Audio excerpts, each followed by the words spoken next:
Les lumières du studio étaient réglées, avec une précision chirurgicale.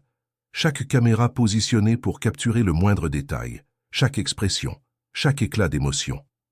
L'atmosphère était chargée de tension, une sorte d'électricité invisible qui maintenait tout le monde au bord de son siège. Ce soir-là, des millions de spectateurs s'étaient rassemblés devant leurs écrans, attendant quelque chose d'extraordinaire, une confrontation susceptible de changer le cours du débat politique moderne. Au cœur de tout cela se trouvait Victoria Steele, la journaliste renommée dont le nom était devenu synonyme d'interviews implacables et incisives. Son regard perçant et sa capacité à déconstruire même les interviewés les mieux préparés avaient fait d'elle l'une des figures les plus redoutées du journalisme. Des politiciens expérimentés étaient déjà tombés sous son examen minutieux, incapables d'échapper à son approche méticuleuse. Mais ce soir, son adversaire n'était pas un politicien ordinaire. Assis en face d'elle, avec une posture impeccable et un calme presque surhumain, se trouvait Baron Trump, le jeune homme dont le nom de famille portait un poids inégalé.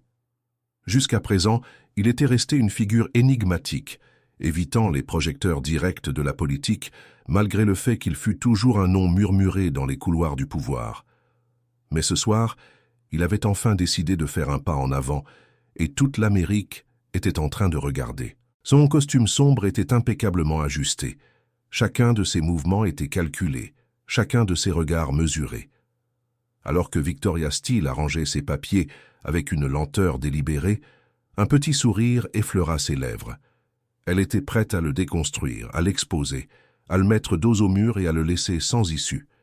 La séquence d'ouverture du programme disparut, remplacée par un silence lourd de sens. Le public retint son souffle. « Baron !» commença Victoria, sa voix contrôlée mais acérée. « Voici l'interview que tant de gens attendaient. » Baron inclina légèrement la tête dans un geste presque imperceptible. « Alors, donnons-leur ce qu'ils veulent, » répondit-il d'une voix calme, sans la moindre trace de nervosité.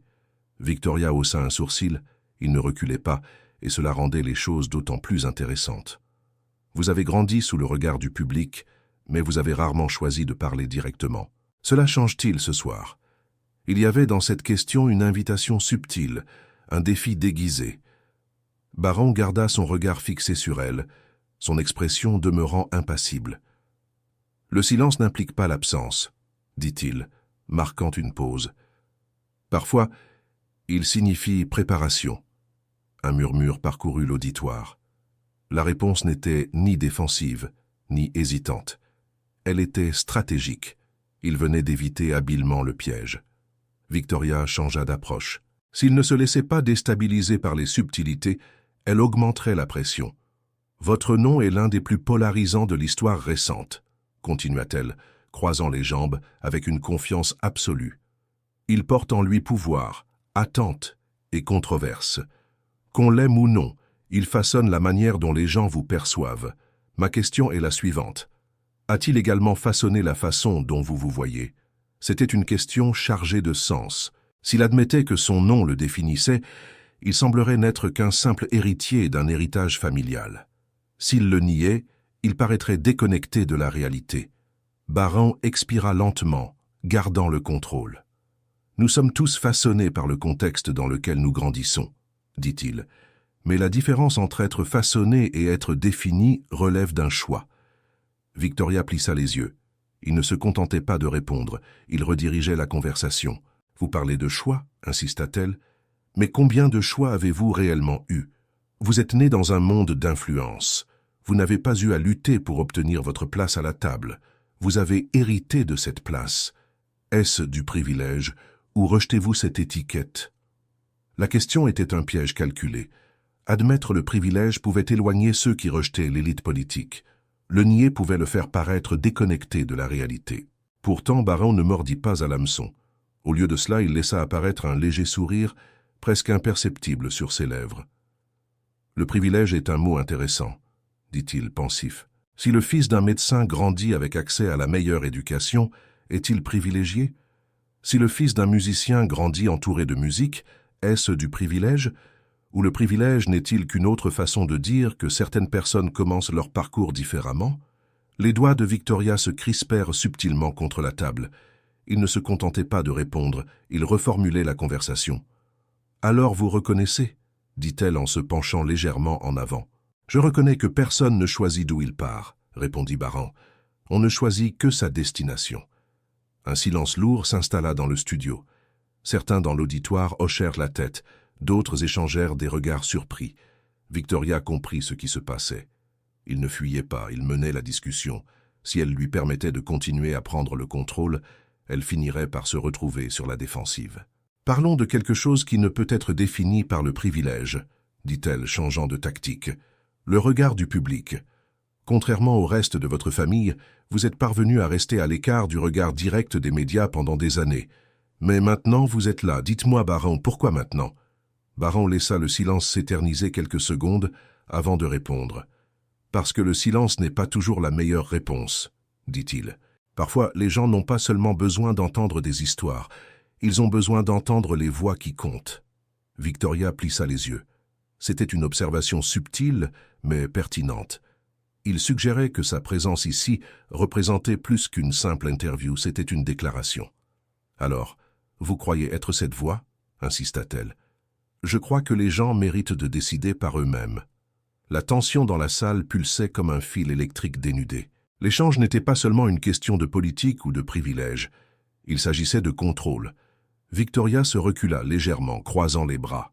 « Très bien, » dit-elle sur un ton plus décontracté. « Retirons votre nom de l'équation. Imaginez que vous ne soyez pas un Trump. Sans héritage, sans notoriété, croyez-vous que les gens vous écouteraient toujours aujourd'hui ?» Baran expira doucement, un éclat subtil passant dans ses yeux. « Les gens m'écoutent à cause de mon nom, » admit-il. « Mais si je n'avais rien d'important à dire, continueraient-ils à m'écouter ?»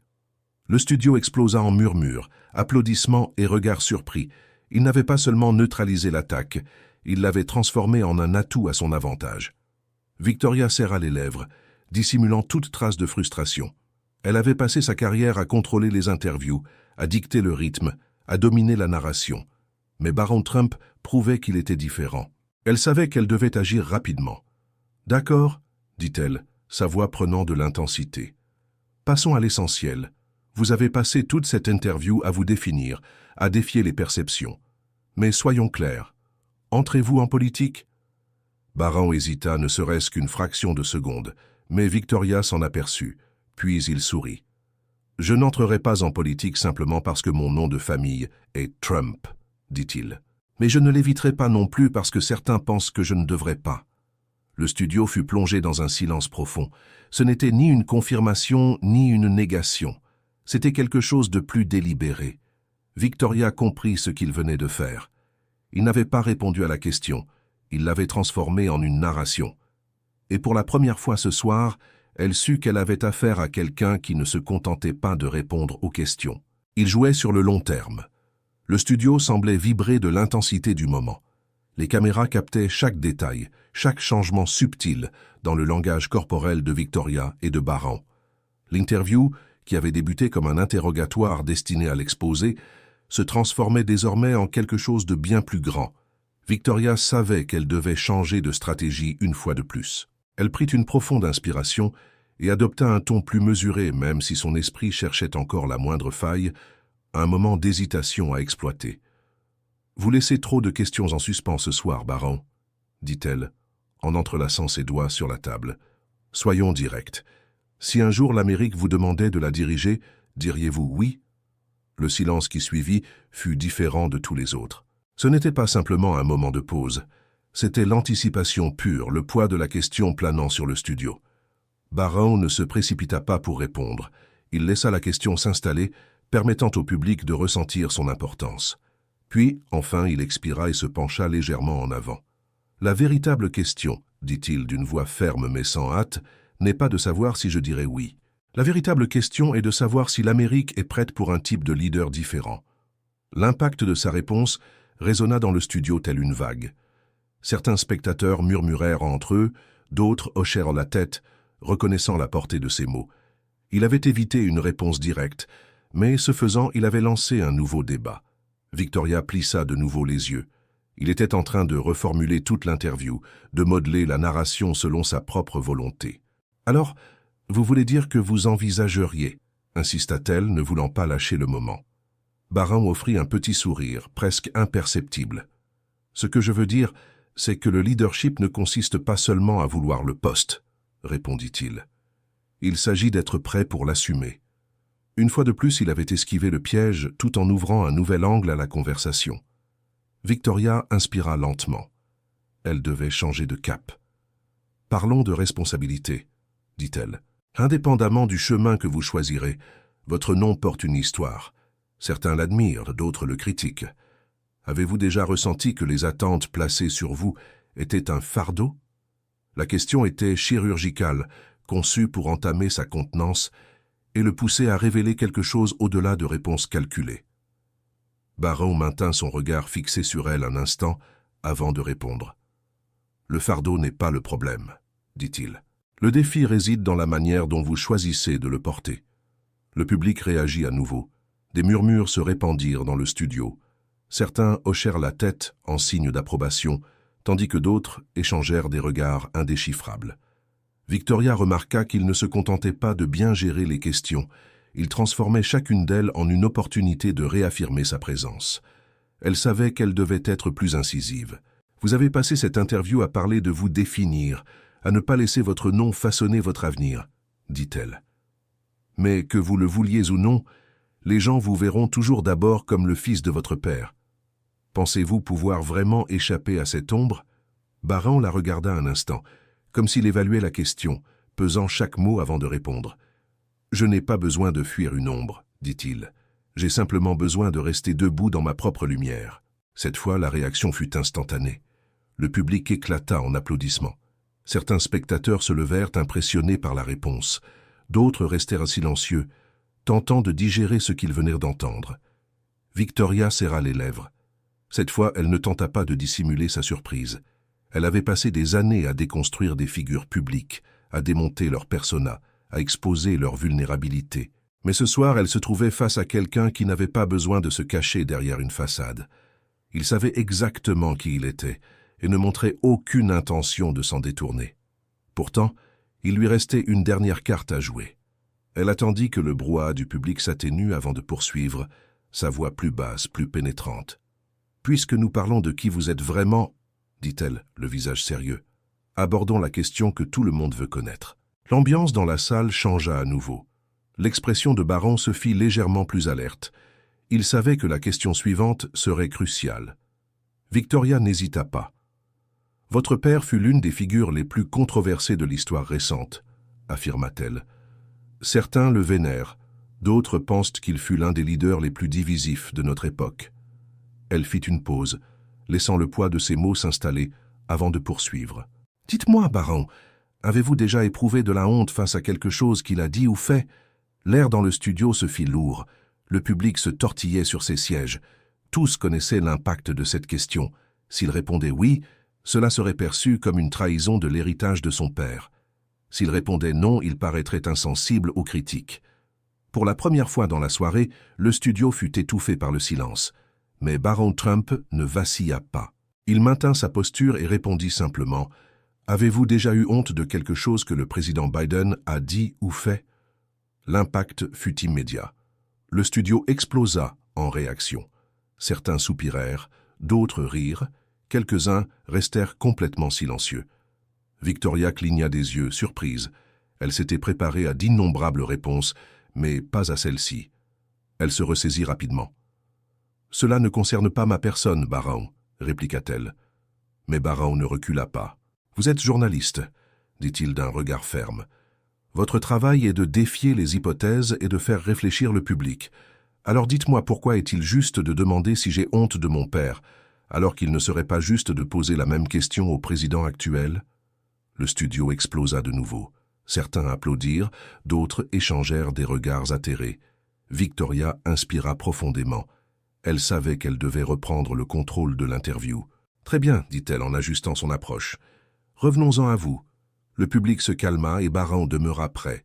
« Vous avez passé cette interview en prouvant que vous pouvez gérer la pression, » poursuivit Victoria. « Mais arrêtons-nous un instant. Au bout du compte, savez-vous vraiment qui vous êtes? Êtes-vous simplement le produit de la perception médiatique? Une question directe, conçue pour le déstabiliser. » Mais Barron répondit sans hésiter. Si j'étais juste un nom, dit-il d'une voix calme, pourquoi serais-je ici en train de répondre moi-même à ces questions? Le public explosa une fois de plus. Même Victoria sentit le poids de ce qui venait de se passer. Elle avait préparé le terrain pour un interrogatoire. Mais en fin de compte, Baron Trump l'avait transformé en une déclaration. Et pour la première fois dans la soirée, elle se rendit compte que ce n'était pas elle qui contrôlait la situation. C'était lui. Le studio n'était plus seulement une scène, c'était un champ de bataille. Et la poussière retombait. Mais une chose était claire pour tous ceux qui regardaient, que ce soit dans le studio ou chez eux. Baron Trump n'avait pas seulement survécu à cette interview, il l'avait dominé. Victoria Steele observa le jeune homme en face d'elle. Sa posture demeurait composée, son expression indéchiffrable. Mais quelque chose dans son regard avait changé. Ce n'était pas de la frustration, ce n'était pas de la colère, c'était du respect. Elle avait passé la soirée à le mettre à l'épreuve. Mais au final, il n'était pas seulement le fils de son père. Il était une personne à part entière. Et l'Amérique écoutait. Le studio était silencieux, mais l'énergie vibrait toujours dans l'air. Victoria Steele prit une profonde inspiration, rassemblant ses pensées.